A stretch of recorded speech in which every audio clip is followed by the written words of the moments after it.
Hey, Ghoul friends, it's me, Adrian, or Aiden. Either way, I am still your host, and you are still listening to Susto, the podcast of Ookie Spooky Scary Stories. Thank you so much for tuning back in. And if this is your first time, welcome. Thank you for being here. We see you, we support you, and so do the demons that are in the room with you. So again, thank you for being here. Not many updates on the show. I think the only thing is I've honestly been super active on TikTok. I've been having so much fun on there. So make sure that you follow not only on there, but on all the socials. That's Susto Podcast on Facebook, Twitter, Instagram, and TikTok. TikTok is seeing those videos first, then I'm putting them up on everything else later. So make sure to follow along for the latest and greatest. You know, it's a lot of fun, kind of like bonus content that is not always specifically related to a story. Sometimes it's just fun to be spooky, you know? This past weekend, we did the Susto movie night. We watched Nope, and that was so much fun. Thank you to everybody who tuned in for that, who joined in. Again, that's a Patreon exclusive for Best Ghoul Friends. So thanks so much for being there. It was a lot of fun. I had seen the movie before, and I thought it was great. And obviously, if the wheel chooses it, then that's what we're watching. So it was definitely one that I did not mind watching again. This episode, as you probably have already seen from the title, is another book review. We are going to be reviewing The Haunting of Alejandra. This is actually a book that hasn't been published yet. It's coming out in April. I was able to get my claws on an advanced copy. I made a short TikTok about it, just a kind of like a preview book review. And I will say, I've done one book review on the show before, and I feel like this one will be better in a sense that it's going to be more structured. I did the homework. I said, how do I actually do a book review? And I found an outline that I'm going to be following. So I hope that you'll enjoy it, and I hope that you will consider purchasing this book because I enjoyed it and I think that you may as well. So let's go ahead and jump into today's episode, which is the book review of The Haunting of Alejandra by V. Castro.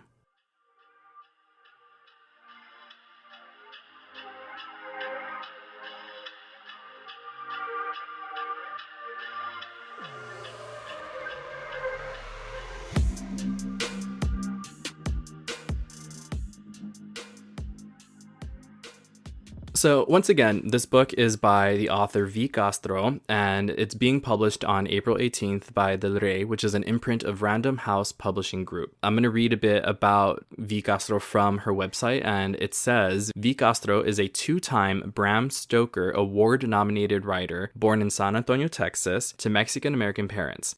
She's been writing horror stories since she was a child, always fascinated by Mexican folklore and the urban legends of Texas. V sounds like our people, right?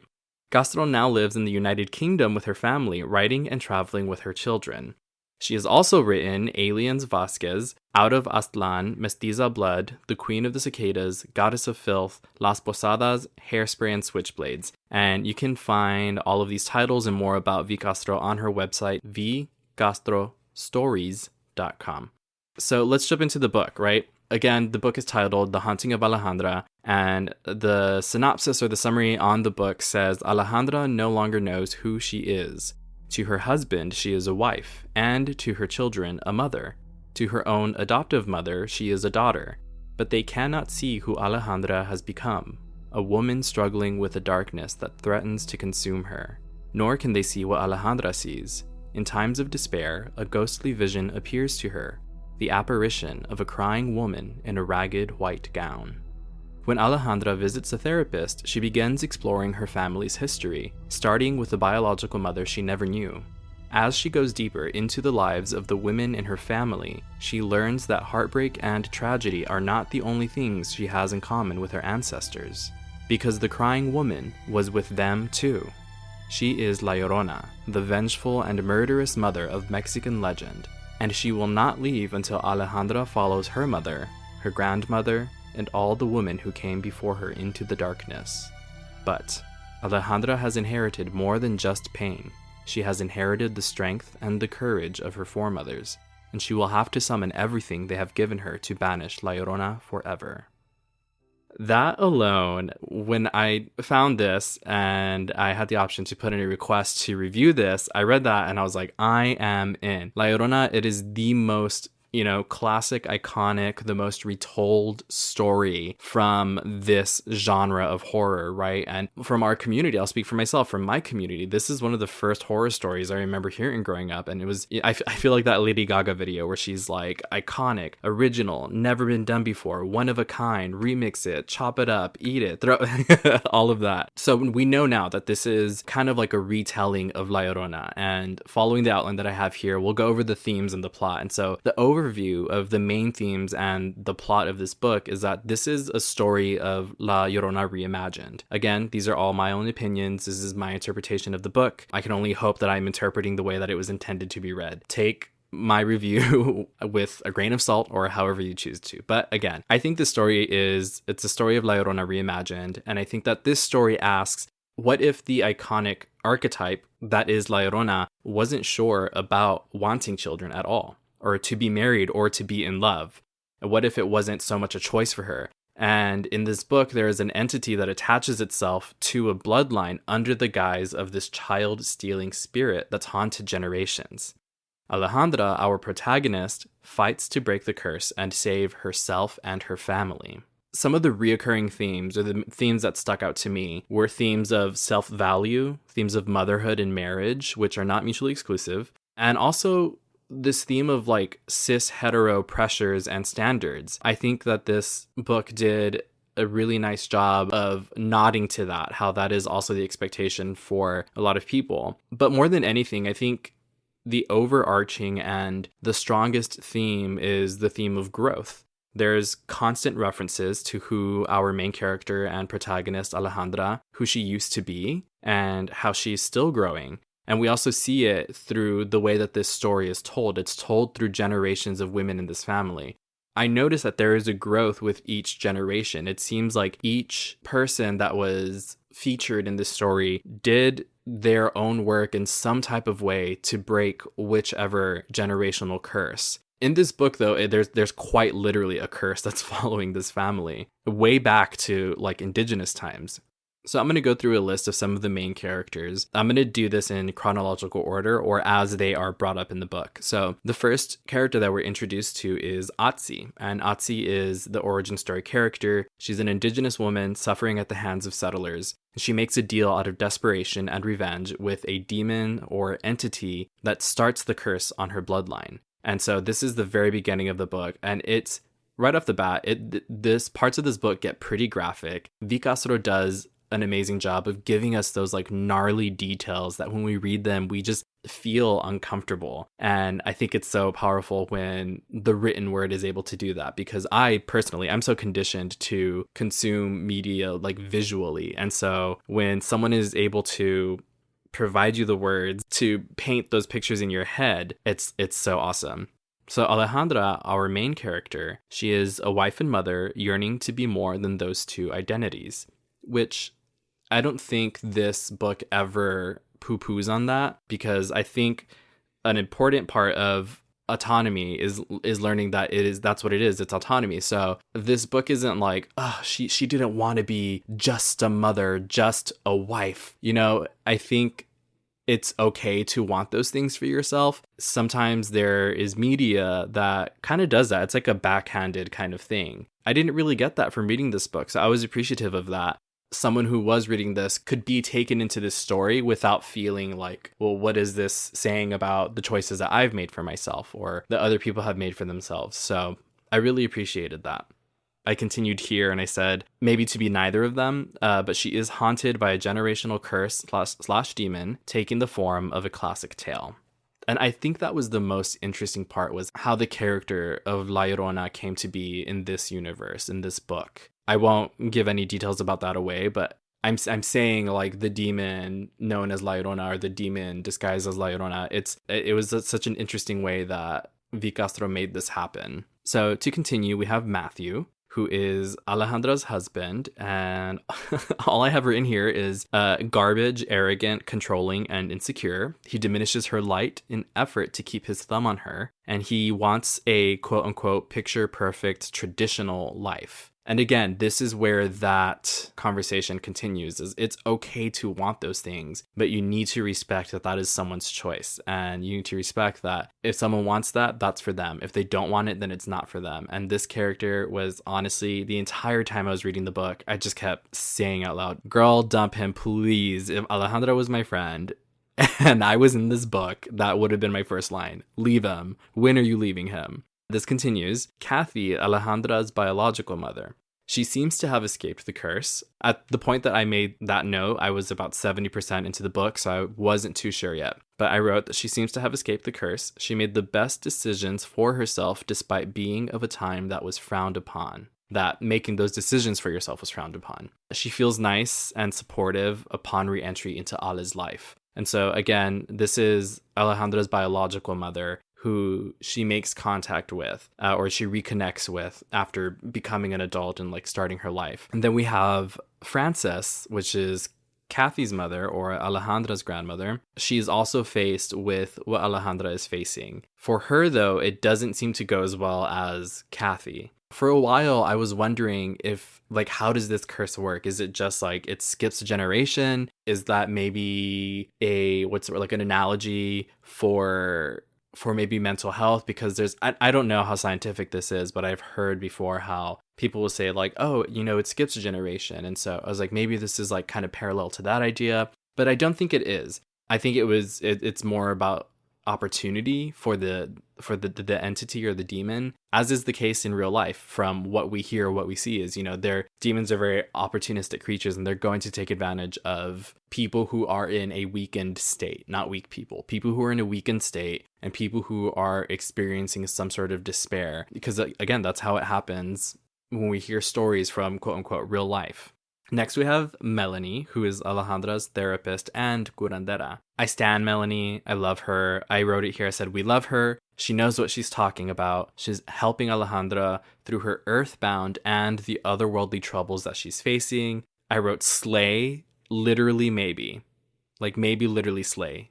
And you will see what I'm talking about when you read this book.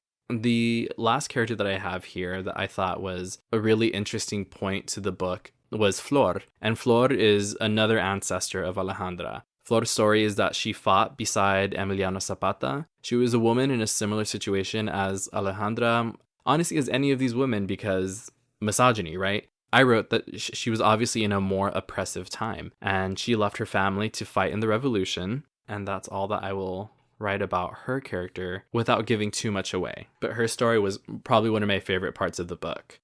So moving on from the characters, I kind of just made a note about how I saw Alejandra make great strides with the help of Melanie. And I thought that this was a show of how important holistic care is. I think that's something that I've talked about on the show or with other people. I want to say I definitely mentioned it when I was on Wiki Error, and I was sharing about my story with my HIV diagnosis and how before we actually went to the hospital, before we knew how serious it was, we did go to a curandera. My mom and I went, and we were seeking help in that sense. I think it is okay, and I personally encourage for people to embrace or use both traditional medicine and modern medicine. I think it's okay to do that, and I think we should be doing that because modern medicine isn't bad. There are some scary parts of it, of course. I will not deny that, but it's not bad, and I think people should. I'm a big proponent, I guess, of therapy and people being in therapy. Even when I was in therapy,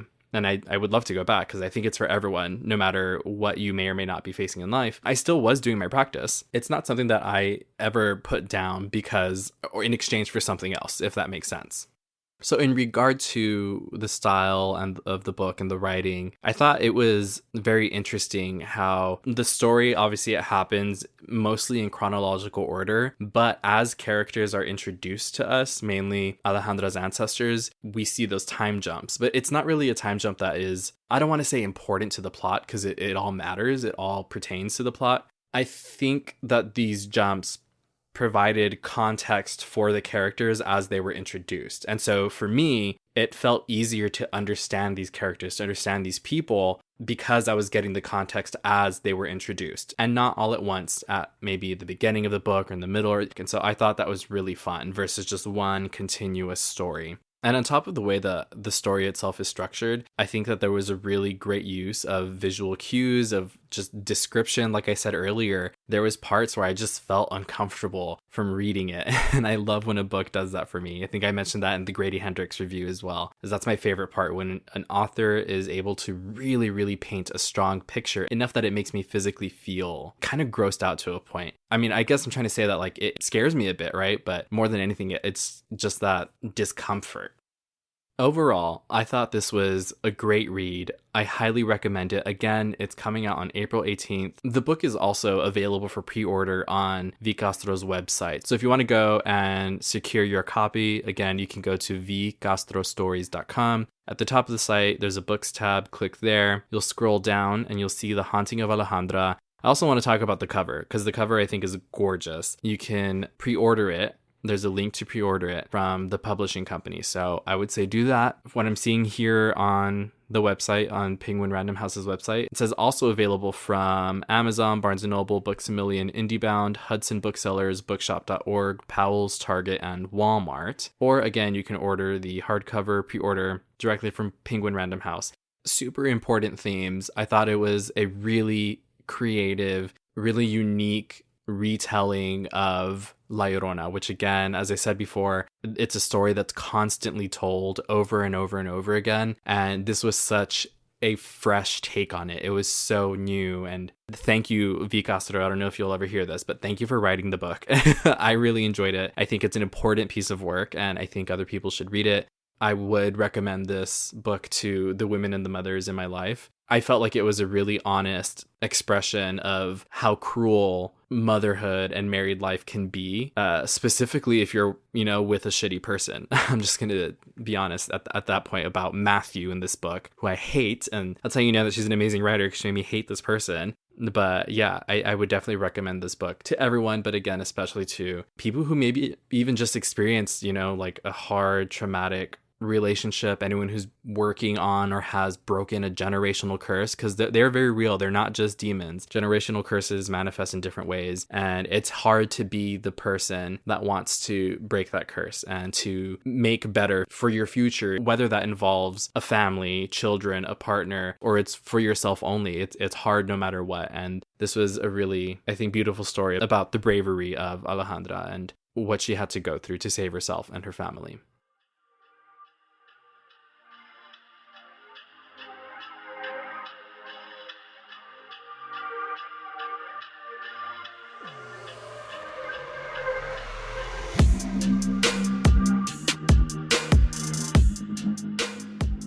Once more, thank you all so much for tuning in to this book review. I feel, again, like this outline really helped me out and it kept me structured in a way where I felt maybe a little frazzled in the last book review. So again, if you have any suggestions, whether it's about the structure of the book review, how it's being done, or if you have any suggestions for books for me to read, please send them my way. I would love to hear them. I'm not always going to do books that have not been published. I have some other ones that I do want to do a review on that also have not been published, but again, I want to make sure that once you'll hear an episode, if you want to, you're able to just get your book immediately. So like I said, I will be taking suggestions for the next review, and if you have your own scary story that you would like to send to me to share on the show or on the socials, you can do so by emailing me to sustopodcast@gmail.com. You can leave it in a 5-star review, or you can DM it to me on socials. That's @sustopodcast on Facebook, Twitter, TikTok, and Instagram. And as always, thank you so much to the patrons. If Patreon is something you are interested in, you can visit patreon.com/sustopodcast, check out the tiers and the benefits there, and see if any of those work for you. But again, to the current patrons, this show is made possible by you. Thank you so much. It means the underworld to me. And you are Liza, Sadie, Rachel, Alejandra, Luther, April, Mario, Eva,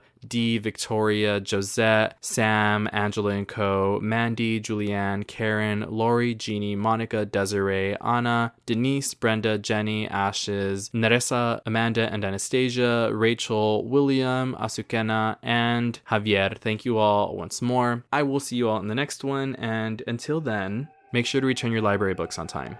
Bye!